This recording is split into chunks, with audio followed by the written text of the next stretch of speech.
Welcome back. The record cold in Colorado and all across the Midwest will likely have an impact on our grocery bills in the months ahead. Now, we told you yesterday about ranchers losing calves to the cold on the eastern plains. Well, it adds hits that they've been taking from the drought, also the politics of COVID. Bill Folsom went to La Junta Livestock to learn more.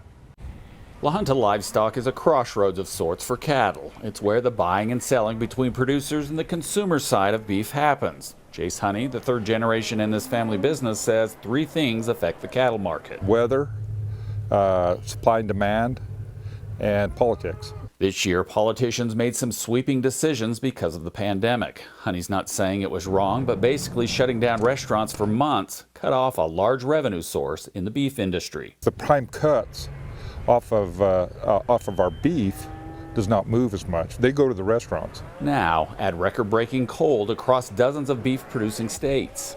Their calves are freezing to the ground. They're not, they can't get up. The cow can't, clean it as good, and so you have death loss on your calf crop too. The freeze is part two of weather problems. There's been drought. They didn't breed, so we got to get rid of some of them. It becomes a math equation and an example of supply and demand. Herds shrinking as much as 15% through the drought. Calf losses from the freeze around 5%. The cattle market shrinking by as much as 20%. But as far as consumers, short term right now, the meat should get higher just because of the simple fact, them packing houses, it's butchered cattle, they can't get it to retail stores. There was the drought last summer. We've had this extreme cold, and if drought continues through this summer, the situation will only compound.